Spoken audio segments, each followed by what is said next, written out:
మనస్సు ఇంద్రియములు శరీరము కూడా తన నుండి వెలుపలకు వెలుగుతున్న వెలుగులే అనియు వారికి వేరుగా అస్తిత్వం లేదనియో తెలియదు. తాను బుద్ధిస్వరూపుడై తన గూర్చి ఇంకనూ ధ్యానం చేసిందో బుద్ధి కూడా తాను కాదనియో తాను వెలుగే అనియో తాను దాని లోపల ఉన్నాననియో భగవంతుడే తన రూపమును ఉండేననియో తెలియను.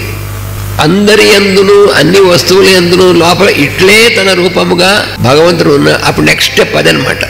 నేనెవరు అనేటువంటిది అది మనకి నేననగా ఎవరు అనేటువంటిది అంటే నేను అనేటువంటిది భగవంతుడు మనలో ఉన్నటువంటిది. అది తెలిసిన తర్వాత అప్పుడు మన చుట్టూ ఉన్నటువంటి రూపాల్లో ఉంది కూడా ఆ నేనే అని ఆ జ్ఞానంలోకి వస్తుంది.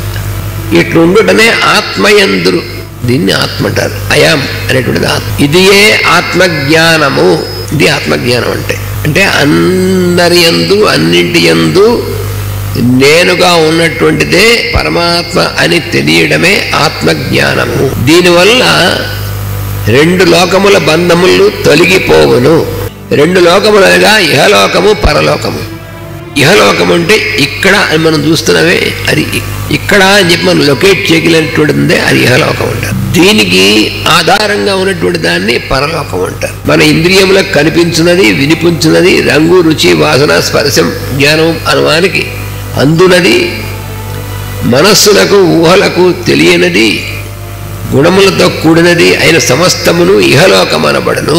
మనుష్యుల వస్తువుల పేర్లు, చుట్టరికములు, వినియోగములు, పనులు చేయుట, వాని వలన కలుగు ఫలితములు, వానిపై మనకు గల అభిప్రాయములు మున్నగునవన్నీ ఇహలోకములోనివే. ఈ మొత్తము దేనిపై ఆధారపడి ఉన్నదో, ఏ సముద్రంపై అలలుగా కదలుచు మార్పు చెందుతున్నదో అట్టి మూల కారణమైన ఆత్మతత్వం పరలోకము. ఇహం పరం అంటే ఏదో ఇక్కడ ఉన్నటువంటి ఇహలోకము, చనిపోయిన తర్వాత వెళ్ళేది పరలోకం. పరలోక వాసి అయ్యాడు, ఏమి అవ్వలే, ఎక్కడికి వెళ్ళాడు. పరమాత్మ యొక్క తత్వం ఏమో సముద్రం లాంటిది, దానిలో అలలు లాంటివి మిగిలిన మన అంతా కూడా. ఈ అలలు ఇవన్నీ కూడా దేనివి సముద్రం కంటే వేరైనవి కావు, కానీ సముద్రం కంటే వేరులాగా మనకి చేస్తుంటాయి. అలాంటివే మన ఇంతకుముందు చెప్పినటువంటి ఇహలోకం అంతా చెప్పారు కూడా, మొత్తం కలిపి ఇదంతా కూడా ఆ పరమాత్మ యందు కంటే వేరే. అంటే ఎలాగంటే సముద్రం కంటే అలల్లాగా నిరంతరం అటు ఇటు మార్పులు చెందుతూ ఉండేటువంటిది అని.